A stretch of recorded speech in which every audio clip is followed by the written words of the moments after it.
I decided today's going to be the day that I'm going to ruin my career by saying exactly what I believe in politics. Hi, I'm Alex DeLerma, and this is the Cinema Gym. If these videos are helping you and you want to see some more, please like, subscribe, comment. Let's keep this thing going. Angelico Moore returns. Social media self-sabotage. I'm a big free speech supporter, and I think people should do what they want to do. And whatever they want to talk about, I'm okay with that. But then you have something like Gina Carano just a few years ago, I think during the pandemic, she's on Mandalorian. You know, she's been acting for a while then. She's getting some heat. And then she made social media posts that were conservative. I can't remember specifically. Doesn't matter. And Disney pulled the plug on Gina Carano. So now there goes the Mandalorian. More recently, Rachel Zegler, with Snow White, of course, was making a lot of social media posts, not really giving some love to the IP, and, you know, and the fan base for the original Snow White.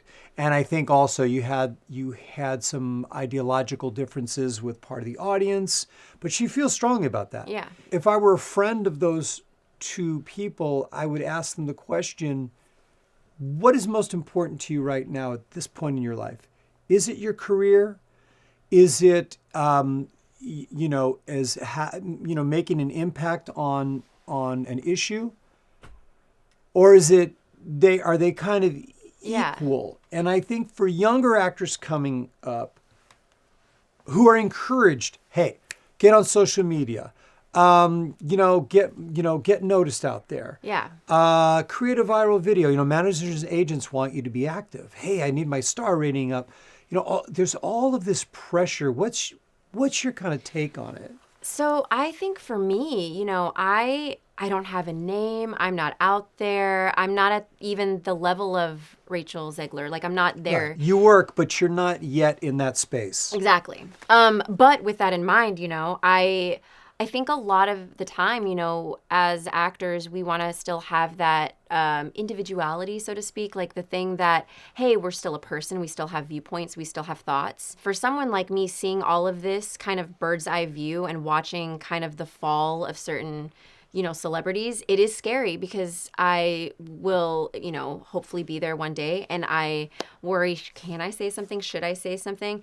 I peel it back and just go back to basics. At the end of the day, as an artist, I have to also be aware that there are so many more people that are watching me than I've ever had in my life. And not only in the United States, all over the world. If I get that big, people are going to be watching me, and anything I say, anything I do when I walk out of the street, it is going to be monitored. I think there is more of a magnifying glass, so to speak, on things. I am a big proponent for free speech. I respect people and their opinions, and I feel like you have the right to say that. However, on the flip side, yes, social media can sabotage your career 100%, because your opinion is also one opinion, and then you are competing against millions of other opinions. And in this, also, we can talk about it at another time, but cancel culture is now a thing. If you say the wrong thing, canceled. You're done. It's lost. I mean, wouldn't you say it's still as powerful and real as it was 4 years ago, 5 years ago? Don't you feel like that's kind of been dampened down a little? Well, I guess maybe Rachel Zegler.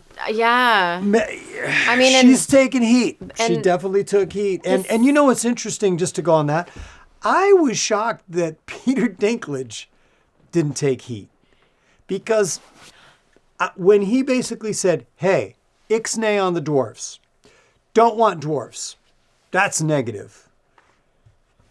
And Disney went ahead and decided, okay, we'll just go with CGI people. We won't call them dwarfs. And in my mind, I thought, little people who want an acting job, for decades, they've relied on fantasy films, sword and sorcery type things. Of course, Wizard of Oz is the most popular. Billy Barty was a really great actor. Peter Dinklage is a great actor. And I was really, I really admire him, but I was really disappointed. And that nobody came forward until recently when the film was released. And now there's a lot of very vocal little people who are saying, I should have had the opportunity to audition for that part. It's easy for Peter Dinklage to be up in his, Beverly Hills mansion. That's true. Poolside. And I think there is. I mean, so he's getting a little flack for that. Is he getting some now? A little bit, but I think that is not as big as Rachel. Oh yeah, I mean, it's really not. Yeah. I mean, if you think about it, everybody's on her now, and they're like, oh, 100%. So I think there's this and this is just, I think, for all humans, there's having an opinion and saying what you believe for this, like, just because you truly believe it. There's tact in that. And then I think there's people that say what they believe and there is no tact. And it's like this ego. I can say this because I'm a human and I can say it, and free speech and all of that. There's ego there. But when you drop the ego and you say something with tact, you're coming from a place of, I've seen this happen. I've seen this happen. I've seen this, therefore, this is why I believe that. You have to back up why you have... Yeah, it's too easy. Yeah. And that's a whole topic. I'm sure there'll be somebody that'll comment to this and say, you guys are nuts. No, we're saying we support Gina Carano and Rachel Zegler to say and do whatever they want. But they're setting an example, and hopefully younger actors will say, yeah, I want to do that too, but just know what the price could be. That's all. That's it. That's all we're saying. One more thing I want to add to this. Yeah. When I was seeing movies at a very young age that I shouldn't have been seeing. Oh, no. Like Taxi Driver, okay? Ooh. And I'm sitting there going, what am I looking at right now? And then Robert De Niro just became this god to me. I'm like, this is one of my favorite actors. Like, who is this guy? I would, if he was on a talk show, I would want to, look at the TV guide.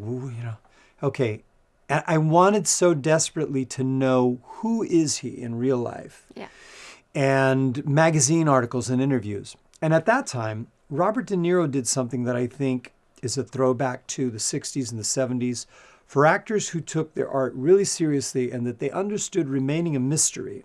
It was important because they wanted to, when the audience knows too much about you, then it's harder when you go ahead and put on that character to easily disappear into it. If they know how you feel about religion, is there a God, to politics, left, right, center, vaccine, no vaccine, forget about, forget about the business side of it, right? That the producers must drive them crazy because now there's a segment of the audience is like, nope. Mm-hmm. And I know I'm a weirdo. I don't care if you disagree with how I feel about things. You're a great actor. I want to watch you. Yeah. I don't care. But that's not the norm. And so he was a mystery because he would only talk about the project that was happening at that time and his process and what he was doing. It was all about that. I think that has become lost. And I think when you think of Daniel Day-Lewis, I could not tell you his opinion about anything other than acting. I thought of something because of what you just said. I'm sorry for going over time. No. Go ahead. Okay. Most people, they have a job that they go to. They clock in, clock out, whatever. I go to work. I don't talk about politics when I'm at work. Yeah. I don't talk about religion when I'm at work. I'll have maybe a one-on-one conversation with somebody, but I've realized that when you're going to work and you're doing the thing, that's not the place where you talk about it. Yeah. When you're acting and when you're filming and when you're doing those press releases, you're doing those tours, you're still working. Yeah. So I think that's really important to keep in mind that you still are that person, but bringing up the fact that Robert De Niro kind of kept the mystery of who he is. He did in the 70s and in the 80s. It is a lot. Doesn't it is anymore. Lost. But I think that there's something to that, and I think it is really intriguing, and it's wonderful to have that because you'll still have your identity, but when you go to work and you're there and you're acting, there shouldn't be that. I decided today's going to be the day that I'm going to ruin my career by saying exactly what I believe in politics. It's harder for actors because we are looked at as characters and for all the things that we've done, we're the sum of our projects sometimes, so to speak. But we're still human. There's the humanity and there's the artistry, and it's sometimes pretty difficult to... The audience just they just accept. They don't, whether if they disagree, they don't leave in a huff. They just go, well, that guy's just doing a part. They're not in the business. They're not in it like I am, like knowing and watching interviews and maybe, but they're more, I guess what I'm saying is the audience will accept if you are speaking your truth through a character. And then if you're a younger actor and you're starting out, Mark Ruffalo doesn't have to worry. Robert De Niro doesn't have to worry. Meryl Streep doesn't have to worry. No. Susan Sarandon doesn't have to worry. I love that. They're great artists, and they're gonna, they have that fan base. They are marketable. They put butts in seats. But these other people, not so much. Yeah, it's a tricky one. That was a good topic, Alex. I'll admit. We'll see what happens when I hit it big. I might just say something off the rails. Whoops. I will see you in the Cinema Gym soon. Yay.